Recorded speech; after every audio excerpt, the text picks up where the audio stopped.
Hello friends. आज की middle east की जो सबसे बड़ी ख़बर है वो ये है कि इजरायली डिफेंस फोर्सेस ने सीरियन आर्मी हेडक्वार्टर्स पर स्ट्राइक्स की हैं और अगर टाइम्स ऑफ इसराइल की रिपोर्ट को माने तो प्रेसिडेंशियल पैलेस पर भी हमला हुआ है।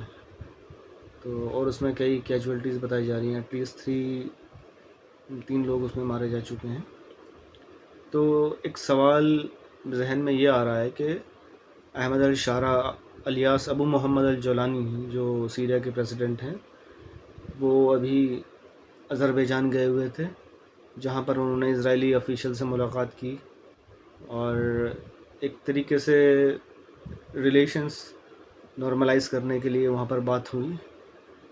तो उसके बावजूद इज़राइल ने ये जो हमला किया है, तो ये क्यों किया है? तो इसके कई वजूहात हैं, जिसमें सबसे पहला ये है कि इज़राइल नहीं चाहता है कि सीरिया एक यूनाइटेड सीरिया रहे। सीरिया हमेशा से ही एक बहुत बड़ा ख़तरा रहा है इज़राइल के लिए, सिक्योरिटी के लिए, जो इज़राइल मानता है कि सीरिया एक उसके लिए बहुत बड़ा, उसकी सिक्योरिटी के लिए एक थ्रेट है।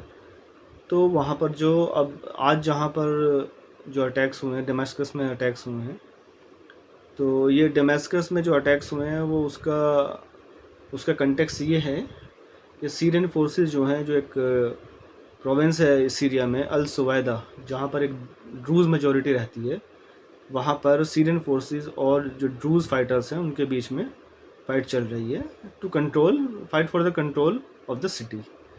तो ये बताया जा रहा था कि जैसे ही सीरियन सिक्योरिटी फोर्सेस ने वहाँ पर एक तरीके से वो डोमिनेंट हुई और उन्होंने वहाँ पर पूरा कब्ज़ा करना चाहा, तो उसी दौरान जो है इजरायली फोर्सेस ने वहाँ पर हमला कर दिया, just to weaken the Syrian security forces.